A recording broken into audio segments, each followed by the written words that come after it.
What's that? You want to be scared? Come with me.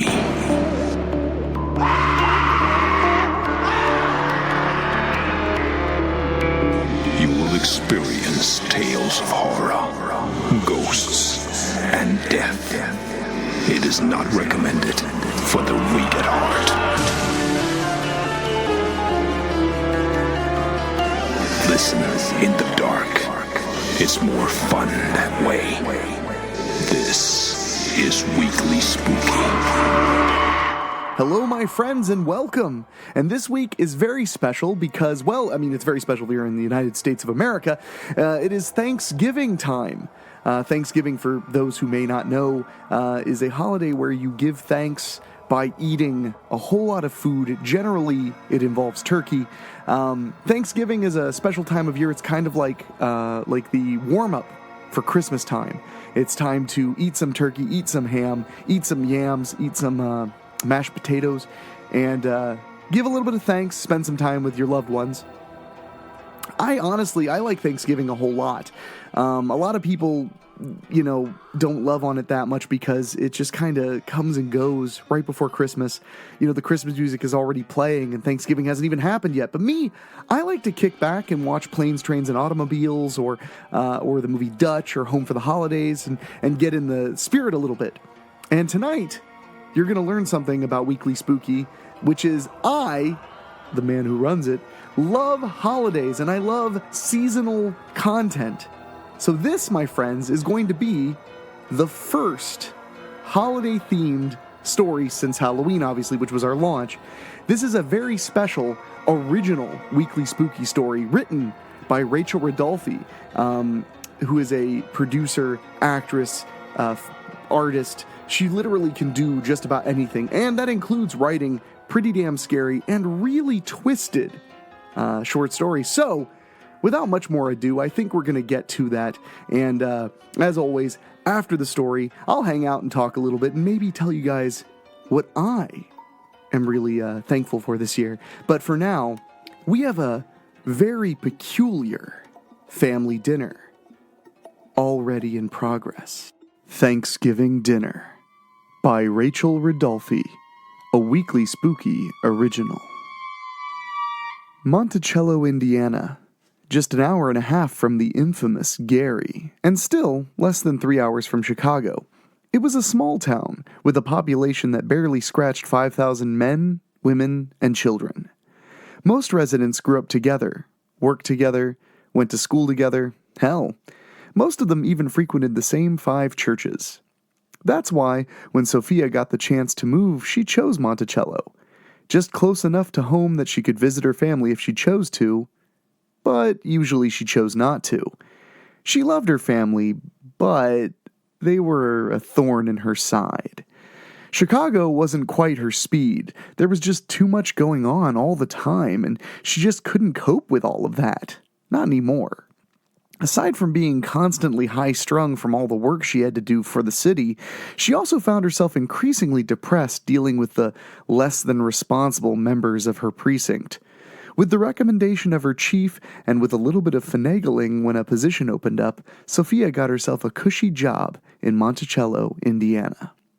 She considered it cushy because she really didn't have to do much or deal with much, aside from the odd noise complaint or writing your standard parking tickets. Sure, in the summer she would have to work a little harder to control traffic or stave off the common drunken tourist, but for the most part, she really didn't have to work that hard. It really felt like the only time she was working was May through August. Once the chilly September air hit, everything quieted down and she got a chance to relax. Sitting in her cruiser, she got a text on her phone. "Are you coming or not?" the text message from her brother bellowed. Sophia grimaced at her phone, sighed, and stretched out. It had been a long shift already.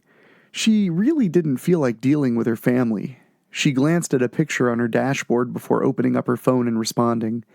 "No, I'm not coming. The drive is too long," she tapped back.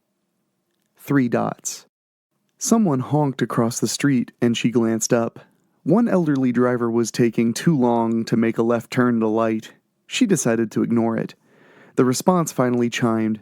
Dinner starts at 6. Just say you don't want to see us. Okay, fine, I don't want to see you, she hastily pounded back, then hit send. She was working a double anyway. Chief Lewis called off sick and she'd taken his shift. Even if she wanted to see her family, she couldn't. Her black coffee gave off big puffs of heat vapor. She took a huge, scolding gulp and hissed, "Fucker," at her phone before glancing back up at traffic. The picture on her dashboard glowered at her in monochromatic tones. The elderly driver had figured out the problem and traffic was moving along fine. It was never busy during noon anyway, but during the holiday season it was so slow she could almost take a nap. Another ding. She glanced at the home screen of her phone, which had the banner of, "But Grandma really misses you, her and Mom." She honestly debated opening up that message. It had been a whole year since her brother had attempted an honest-to-God conversation with her. She was curious to see what he would try to pull this time. "Officer Cortez, please report." A familiar and friendly voice chimed. Nancy was always too polite. If she didn't end a call with "please," Sophia would be suspicious. "Officer Cortez reporting," Sophia said back. "We have a request for a welfare check at 1911 East Davidson, please," Nancy said. Sophia plugged it into her GPS. It was less than 3 miles away. "Now this one here is a doozy," Nancy continued. "Probably should have just called animal control, if you please." Officer Cortez talked back through the receiver. "If you needed animal control, you should have just called them. Why am I going here?" "Well, to be honest," Nancy droned. If she wasn't droning, something was wrong. "perfectly honest, mind you, the animal isn't of the utmost concern." All right then, so what is? "Norman Roberts. He ain't been in contact with his neighbor and his dog is still outside, if you please. Abigail White called and said he hadn't been seen in over 12 days. Sophia started her car and the engine of her cruiser grumbled to life when she followed the directions on her GPS. "Oh good, you are going. I'll let Chief Lewis know he don't need to go all the way down there," Nancy said. Sophia paused, furrowed her brows, hissed into the radio. "You didn't disturb him, did you?" "Oh, I've been keeping him updated on all activity in the town." Nancy chortled back cheerily. Sophia sighed, pinched her brow at a stop sign and groaned. "Let him know I'm handling it and then just stop, please. He needs his rest." "Oh sure," Nancy chirped. Sophia headed forward and followed the directions on her phone. "I guess chemo ain't easy after all," The dispatcher noted. "No, it's not," Sophia reassured, trying not to look at the picture of her father. Sophia took a turn, waited at a traffic light, and took another sip of her coffee. Well-paved roads gave way to gravel as she headed towards the trailer park. The soy fields were barren and empty. A corpse of oak trees with vibrant orange leaves towered near a fence line, and a few crows glowered at her from their perch on the phone lines. The road was bumpy, and her cruiser had a rough time hopping over all the potholes. Monticello was doing well, but not well enough to buy new SUVs for the police or repave all the roads.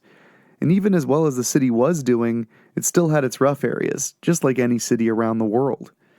Sophia just counted herself lucky that this particular city didn't have many of the other issues as elsewhere in the country. While driving past a barren grove of trees, her phone chimed again. Another message from her brother, this time insisting, "Dad would want you here." That almost set her off. Feeling the blood pounding hard in her arms and burning the sense of rage in her chest, she paused, took a deep breath, and counted. 1, 2, 3, 4, 5. She released the breath, glanced at the picture of her father in uniform she kept in the car, and scowled, grumbling to herself. "Now he's trying to use you against me." She wouldn't dignify her brother's harassment with a response. She turned a corner at the entrance of the trailer park and followed each left-hand turn until she came to the address she was looking for. An elderly woman, definitely past her 70s, rushed out of a trailer and swarmed Sophia's SUV. "Are you here for Norm?" the woman asked. Sophia nodded, stepped out from the car with hardly a glance at the photo, and considered leaving her phone in the car, but then thought better of it. If this was an emergency, she would want her phone, and if it wasn't, well, It was still set on vibrate and wouldn't disturb her. The woman, Abigail, bombarded Sophia with a tirade of information. "I've been waiting for what seems like forever. It's Thanksgiving now, and Norm promised to have dinner with me. He always promises but rarely keeps them. Almost 2 weeks ago, though, I made him swear on his mama's grave he'd come for Thanksgiving dinner with me, and he ain't said a word." Sophia nodded, took out her notepad, and wrote down any pertinent information she could discern. There was none. "So the last time you spoke to Norman was 12 days ago?" she asked. "Yes, 12 days ago," Abigail confirmed, with a nod. "He'd just got home from a long haul and promised me a visit today." Sophia closed the door of her car with a slam, and immediately a cacophony of barks sounded from behind the trailer. Within a few moments, the entire park was filled with warning howls of dogs. "He does that when anyone comes over," Abigail explained, pointing at the small yard behind the trailer. "He's been chained up this whole time."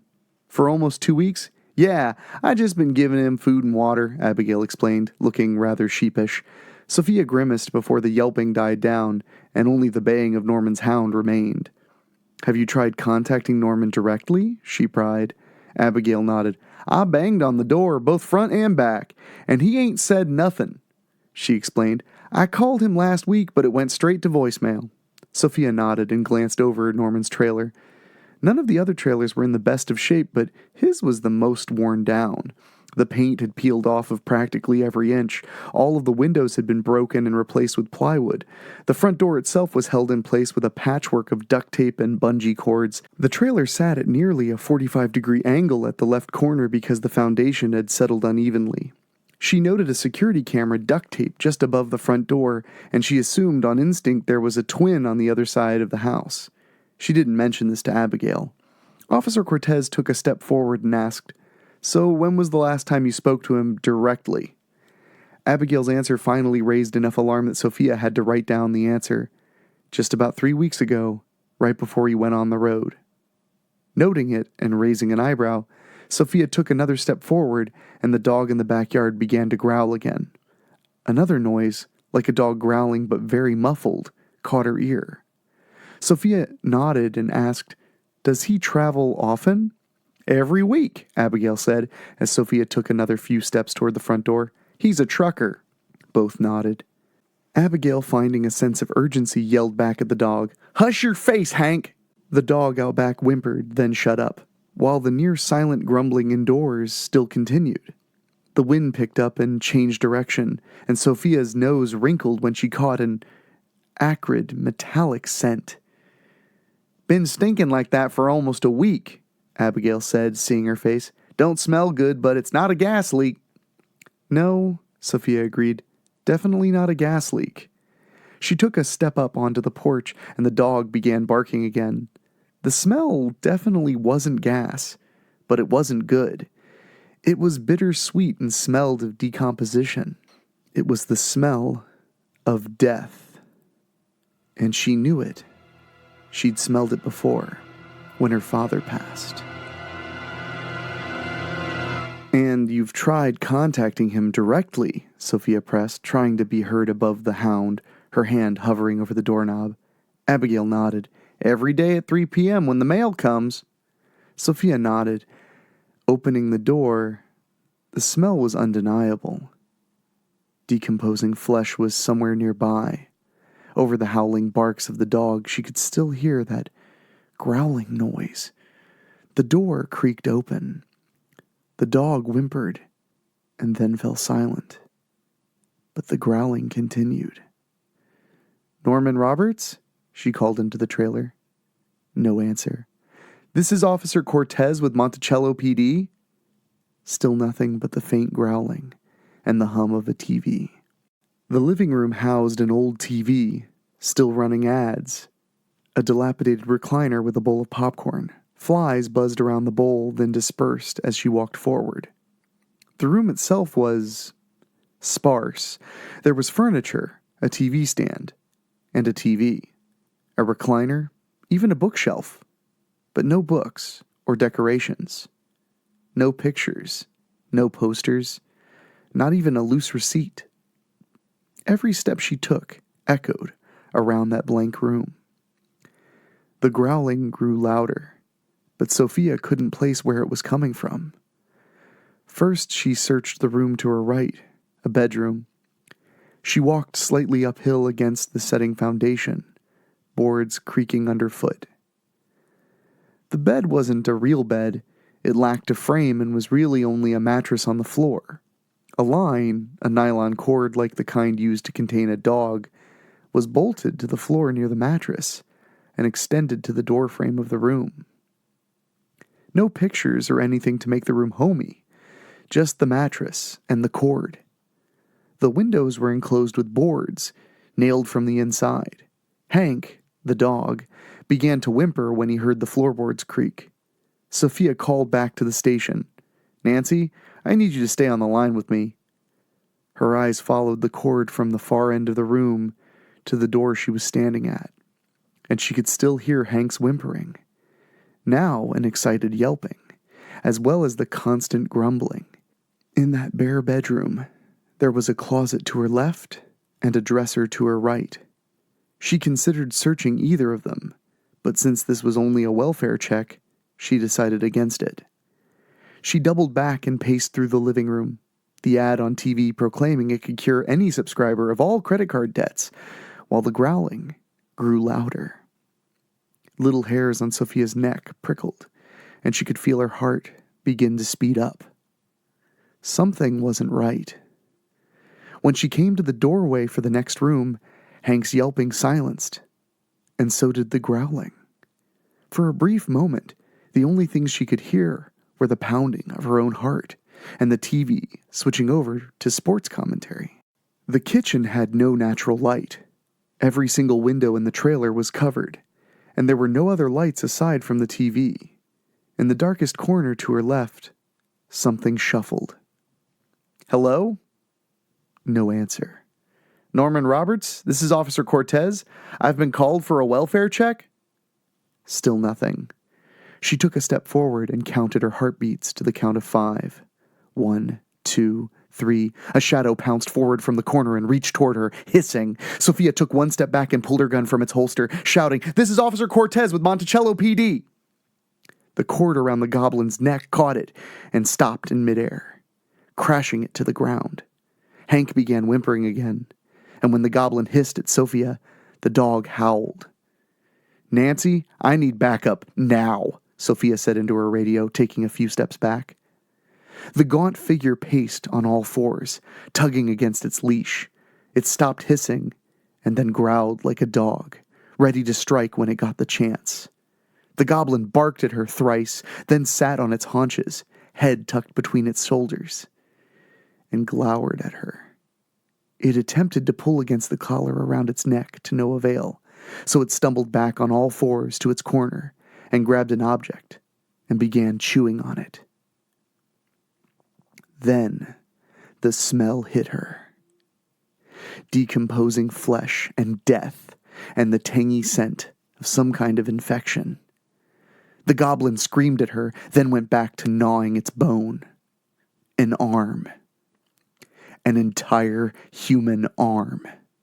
Sophia glanced to the right end of the kitchen in the trailer and saw the main source of the stench. The bloated corpse of a man with one missing arm, slouched over the table, only barely out of reach from the naked goblin. Scratch and bite marks riddled his body. The creature hissed, shrieked, and then charged her again. Its lithe and lanky frame was caught by the nylon cord in midair and fell to the ground for a second time. The broken eyes of a human child glanced at her beneath the matted hair on its head. Officer Cortez fled the scene, never mind what her father would have thought, and emptied the contents of her stomach in front of Abigail. They both waited for reinforcements. The second officer arrived. The baying of hounds filled the air, and 90 seconds after entering the trailer, he fled as well. 2 more officers were called in. Then they called in the EMT, the coroner, animal services, and child protective services. It took only 30 minutes to extract the dog, Hank, a full-blooded, unneutered male German shepherd. He nearly mauled one of the animal control officers, and they assumed he would have to be put down. The goblin, however... Officer Cortez couldn't leave the scene despite how much she wanted to. Abigail made coffee for everyone, except Sophia, who got a cup of tea and accepted it without argument. Abigail kept her arm wrapped around Sophia while the other officers extracted the remaining suspect? Victim? No one was really able to tell at that point. Whatever it was, they had to sedate it just to move it from the scene. It wasn't a goblin apprehended from the scene, but a child. And after she was sedated and carted off with the EMTs, Sophia had to stick around with the investigators to explain what she'd seen. And then, because she was covering for Chief Lewis, follow up the rest of the investigation. As her instincts predicted, Animal Control found another security camera facing the backyard when they caught Hank. CPS found a camera in the kitchen while they were trapping the child. Officers found another camera in the bedroom, hidden in a corner where Sophia couldn't see. Chains and nylon cords everywhere. Whips, handcuffs, and muzzles for both dogs and humans in the bedroom and kitchen. That night, on the drive home, after everything was revealed, Sophia talked to her father via the picture of him she kept on her dashboard. As she talked, she reflected on what she'd seen. She couldn't stay stoic like her father had been, and she'd been finding herself discovering more and more differences between the two of them. At home, she actually called her mother and explained what had happened. Further investigation was required, and searching around the house found even more evidence of more torture to the child. Cages that were too small for Hank, more restraints and tethers. Physically, the child looked to be 8. That was almost a relief to everyone involved. Then a researcher found medical records that Norman Roberts had a wife that died in childbirth 19 years ago. But even the county coroner couldn't find a death certificate for the baby. The next week, Chief Lewis took a turn for the worst and Sophia had to helm the investigation. She was there the day the investigators found something strange in the backyard and began to dig. At the end of the day, they'd recovered bones from corpses of 4 different children, all aged between 5 and 11. The graves were unmarked and bore all appearances of just simply being holes Norman dug just to dump the evidence. Digging under the trailer showed dozens of external hard drives, the source of the slump in the foundation, constituting days of footage, documenting the torture of children. Sophia herself had to search records for missing children and eventually found 4 missing person reports that all coincided with the apparent ages of the children. She made Nancy make calls to the families.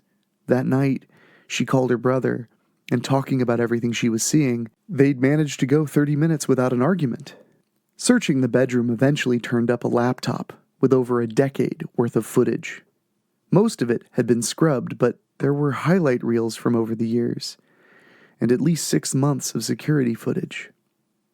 The security footage was mostly hours and hours of nothing, just Hank barking out back or Abigail standing at the front door. But sometimes Norman would go out back to fetch Hank, and that coincided with the highlight reel, which were almost exclusively Norman chaining down the girl in the bedroom, then encouraging the dog to have his way with her. Each day, a new horror from the case awaited Sophia. Norman had initially kept a cadre of 5 children in his home, only one of them related to him. Over time, all of them had died off but one. No one in the community had reported anything wrong because they didn't think there was much wrong with a grown man blocking out his windows and keeping secrets. A month later, and Sophia had learned that the remaining child was really Norman Roberts' own progeny, with his wife really dying in childbirth.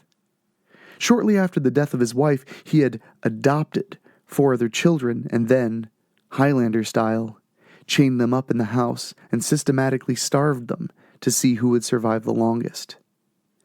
Videos showed a marked change in his torture of the children when he acquired Hank. The dog was eventually put down, and normally Sophia would feel kind of bad for an innocent animal getting caught up in crime like this, but after the footage she saw, she couldn't feel bad. Toxicology reports of Norman Roberts showed that when he died, he had a bad heart and had taken too many pills for erectile dysfunction. It was a simple case of trying to make himself too horny when his heart couldn't take it. He died at the kitchen table, and the only thing that had saved his daughter was the fact that his arm was just close enough she was able to rip it off and use it for sustenance before Officer, now Chief, Cortez had arrived. The girl had no name. She had no story other than what the investigators could discover. She didn't have a way to explain what had happened. She had nothing. She was nearly 20 years old, trapped forever in the body of a malnourished 8-year-old, with the mind of a beast. And that was about it. Sophia wished she could keep track of the child, but honestly, that's not what Chief Lewis would have done. And even if her father would have followed up, he was dead now, so it really didn't matter. Over the course of this investigation, she learned that she admired him, but she was nothing like him. Sophia Cortez would never be the same. A month later, Chief Cortez got a text on her phone. "Are you going to be here or not?" her brother asked. She tapped back. "I'll be there in time for dinner," she thought, then added, "Just like Dad would want." All right, who's hungry? Man, if that wasn't a twisted little tale to whet your appetite, woo! Boy howdy. And, leave it to the first female author that we've read on Weekly Spooky to really deliver some truly heinous holiday mayhem. That was a very creepy, chilling, and disturbing story written by Rachel Rodolfi. She is a often collaborator of mine, a good friend of mine. She has been in films. She has produced films. She creates all kinds of art. Highly recommend you give her a Google. There'll be some information in the show notes. But man, oh man, that almost makes me not want to take a bite of Twice Baked Potatoes tomorrow. Woo! That was a nasty little bit of work. Well done, Rachel. We look forward to reading some more of your Weekly Spooky contributions in the very near future. But real quick, before I get out of here, I just want to say, first of all, I want to say, I hope my reading was okay. I have a stuffy nose and a sore throat because, winter is here. But I'm doing the best I can with what I've got, and that is all that really matters. But I just want to say real quick, before I get the hell out of here, that I am thankful for all of you listening right now because you guys have given me something really fun to do every single week that gives me some goosebumps. Maybe it shares a few with you. And you guys seem to be enjoying it. Our Patreon has grown substantially since Weekly Spooky launched, and I can only imagine that is in part because of you lovely people. So please, if you love the show and you want to keep it going, check out the Patreon. You can find out everything you need to know at weeklyspooky.com. I'm not going to throw a million web addresses at you. And also, we've had a lot of people check out our sponsors. And by sponsors, I mean there's only one sponsor, and it's henflix.com, which is the website that sells the films that I've made. Yes, I'm a filmmaker. That's my day job. And sometimes it's not a fun job. Sometimes it is a fun job. But I've noticed a big influx in orders coming to henflix.com from people who are curious about the movies I make after listening to Weekly Spooky. So I want to say that I am thankful for all of you. I'm thankful for all of the spookies I've been able to spread. I am also very thankful for the wonderful authors that we've gotten to feature in just the first 5 episodes. We've got so much more coming. We've got an original Christmas episode and an original New Year's episode coming right up. But I just want to say thank you. I'm having a lot of fun doing this podcast. And, if you want to support it, you can go to Patreon or you can go to henflix.com. Just go to weeklyspooky.com and you can find out more. But also, subscribe. If you're watching this on YouTube, maybe rate it. That would be cool. Give it a thumbs up. I don't know. I'm not good at begging for this kind of validation. So anyway, I'm going to get the hell out of here and let you guys get to, hopefully, your big fat dinners or your big fat plates of leftovers. That is, if you can ever eat again after hearing this goddamn story. So I'm Henrik Kuto, and for my wonderful producing partner, Dan Wilder, who, by the way, I'm very thankful for, and my wonderful pal and talented musician who provides the music for Weekly Spooky, Ray Mattis, who, Ray, get well soon. We are out of here until next time, so thanks a lot, and I'll talk at you later. Thank you for listening.